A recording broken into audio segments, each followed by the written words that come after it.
The truth about sexism in the workplace and in the church needs to be heard and addressed. It is devastating that women should experience sexism when it comes to their call to ministry or even their culture. It is devastating that the institutions are responding in silence. Silence is violence. Sexism are most of the time explained away, it's swept under the carpet, or the insistence that it's not really that bad, and not much support is given to women. This leads to anger, which is justified, because our male colleagues do not have to deal with it. Women are subjected to comments, and most of the time, we don't respond. Why don't we respond? What are we afraid of? We start questioning ourselves. Is it worth the effort? And then we justify it by telling ourselves it's not worth the effort. It's not worth it to fight. And we put all that anger aside, which is not good, which is not healthy. When sexist comments are made, most of the time, it is to bring you down as a woman, so that you start questioning yourself, you're questioning your performance.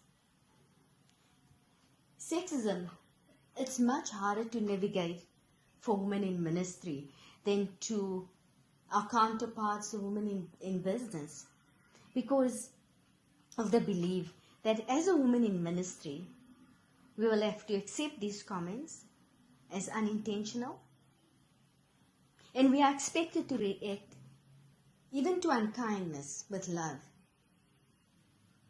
And if we do react, we are labeled as not being very Christian.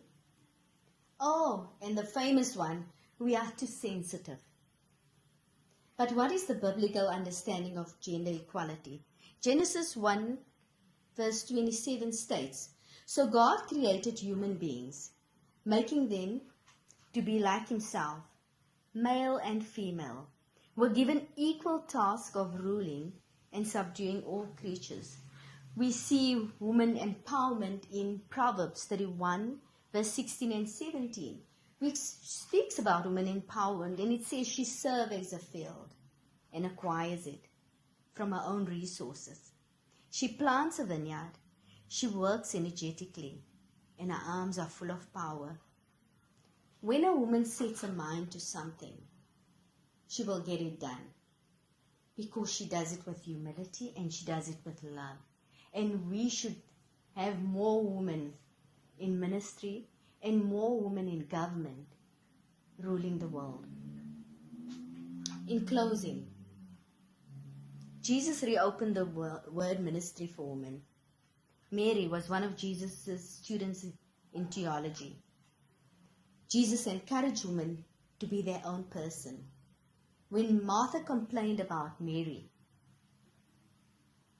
that's an example where Jesus encouraged Mary to be who she is.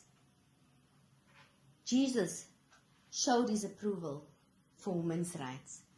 Amen.